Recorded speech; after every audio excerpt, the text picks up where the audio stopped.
Coucou tout le monde et bienvenue dans cette nouvelle vidéo. Je vais donc vous montrer une première partie de mon matériel de coloriage. Parce que comme je suis toujours un peu dans ma panne colo, on va dire, et ben là je me suis dit que j'allais voilà, commencer les vidéos, mon matériel. Je vais pas vous montrer forcément donc dans l'ordre que j'ai tout acheté, hein, parce que je vais plus me souvenir. Je vais plutôt vous montrer en fait par compartiment rangé.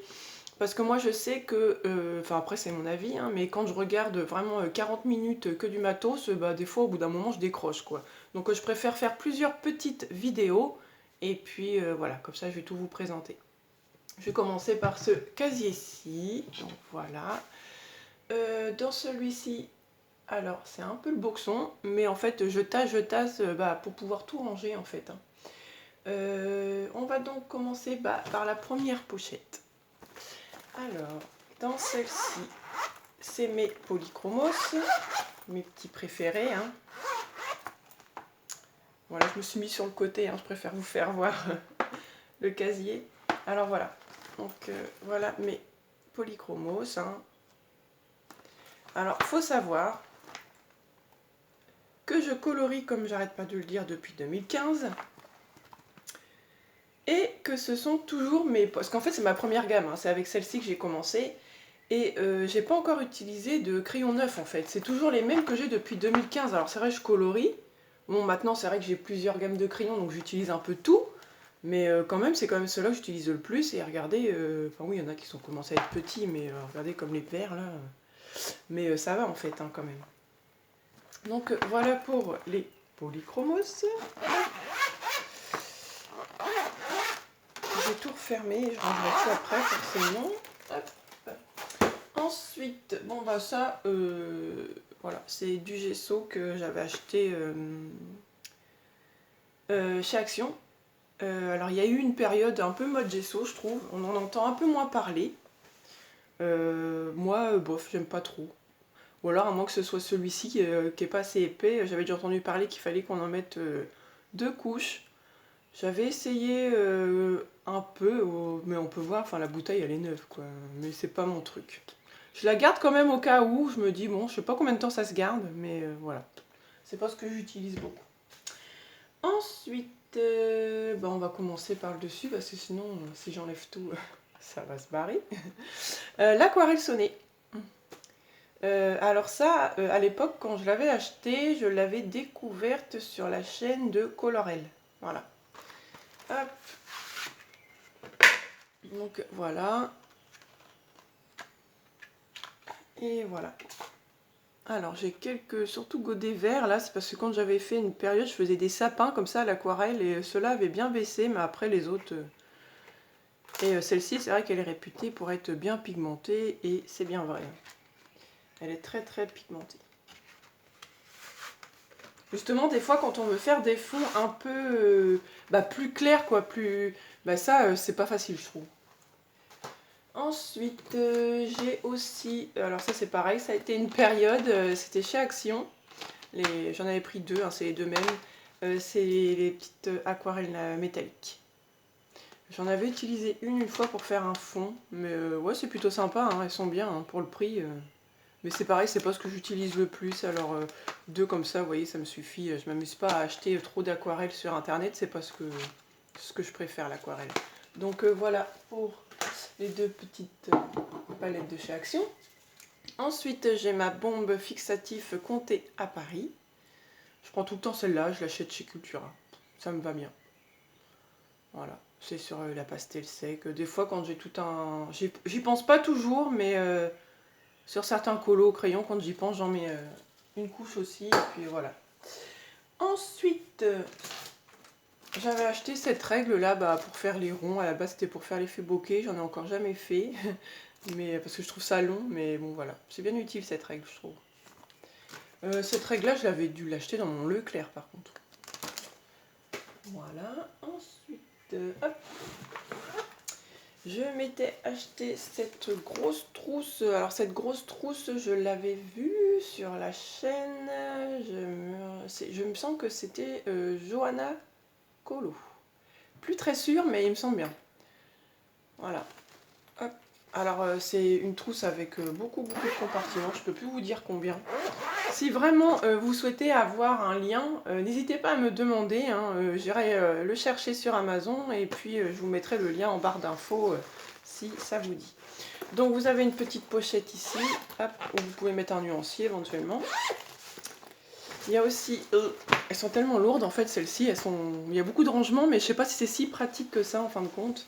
Et puis vous avez une pochette ici, voilà. Mais moi celle-ci, c'est vrai que je la trouvais trop mignonne avec les petites souris. Et puis donc j'y ai rangé, voilà. Doucement Sandrine, tes crayons. Alors, mes prismas, oui c'est ça les prismas. Hop, voilà. Voilà. Vous voyez ma petite boule de temps en temps. Voilà, et donc j'y ai rangé mes Black Widow. Alors les Black Widow, j'ai toutes les boîtes, hein. J'ai la boîte, je sais plus, alors, attendez, c'est scorpion, araignée, serpent. Voilà. Hop. Et voilà, et les Black Widow. Et puis il y avait deux sets portraits aussi, je crois, si je me rappelle bien. Donc voilà, pour cette trousse-là.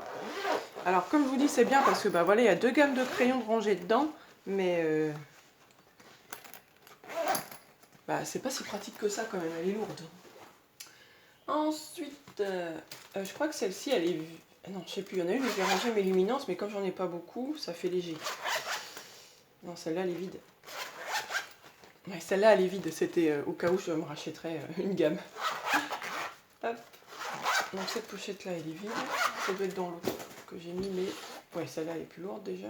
Non, c'est celle-là. Je sais même plus. Je sais même plus. Ça fait tellement de moments que j'ai colorié que je sais même plus. Non, dans celle-là, ce sont... C'est ça. Alors en fait, j'en ai deux comme ça parce qu'à la base, c'est ma belle-mère qui m'en avait acheté une. Donc elle m'avait acheté celle-là. Et en fait, bah, la fermeture était cassée. Donc du coup, elle avait renvoyé un message à Amazon. Il avait dit, bah pas de problème, on va vous en renvoyer une autre. Et du coup, bah, ils m'ont dit de garder celle-là. Donc bah, je l'ai gardée quand même. Et puis je mets une petite attache là. Et puis voilà. Alors là, j'ai mes Art Grip, les crayons aquarellables. Dans celui-là, hop. Et après, j'ai pas envie de vous enlever la petite attache, mais vous allez le voir là. En fait, ce sont des petits crayons à mine, enfin des feutres à mine très fine. Ce sont les Graph Peps de chez Maped. Hop. Voilà. Et puis, ça a une mine, mais vraiment très très fine. Voilà. J'utilise plus beaucoup d'ailleurs. C'était à mes débuts. Donc voilà pour cette pochette-là.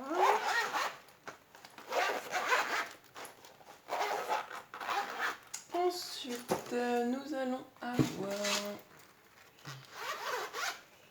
les Castle Art Supplice qui sont rangés dans cette pochette-ci. Donc voilà. Alors ceux-là, ils sont pas beaucoup utilisés, ça va. Pourtant, je les aime bien, hein. Ils sont super pigmentés. Bon, il y en a quelques-uns qui ont descendu, mais ça va. Hein. Voilà, et j'ai quelques drawings ici. Donc voilà. Hop. Et après, la dernière chose que je vais vous montrer pour ce compartiment, je crois que c'est dans celle-là finalement que j'ai mis le début de mes... Ouais, c'est ça. Oh.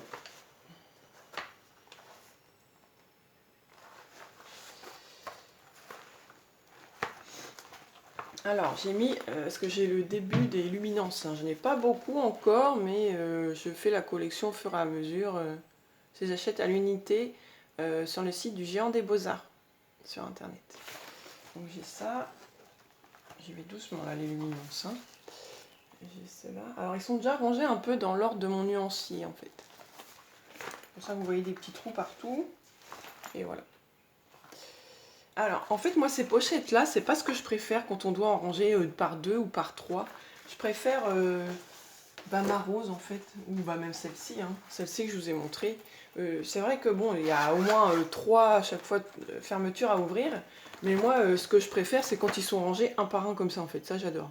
Parce que même quand on les prend après pour les re-ranger, eh ben, c'est plus facile que quand c'est rangé 3 par 3, c'est chiant, je trouve. Enfin, c'est mon avis, mais... Donc, voilà. Je préfère ces troussis, moi.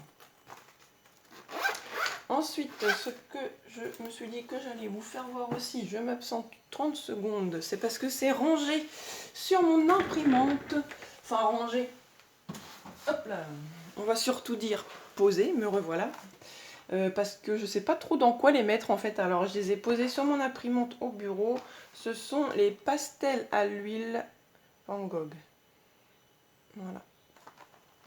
Alors, quand on les regarde comme ça, je trouve ça super beau. Franchement, j'adore les couleurs. Mais alors la pastel à l'huile, pour les utiliser, Johanna Colo, elle sait super bien le faire. Alors en fait, à la base, je trouve que j'arrive à prendre la pastel et à faire un fond, si vous voulez. Mais à partir du moment où il faut, je sais pas, l'estomper avec le doigt et tout, bah alors là, moi, je sais pas du tout faire. Je sais pas, ça ressemble à rien, ça se mélange pas bien, je trouve. Enfin, j'en sais rien, c'est encore à travailler, quoi. Mais bon, en même temps, je sais pas ce que j'utilise le plus non plus, donc bon. Voilà. Et bah voilà pour cette vidéo, je pense que c'est déjà pas mal. Je vous ferai donc, comme je vous disais, plusieurs parties. Je vous dis à la prochaine et bye bye.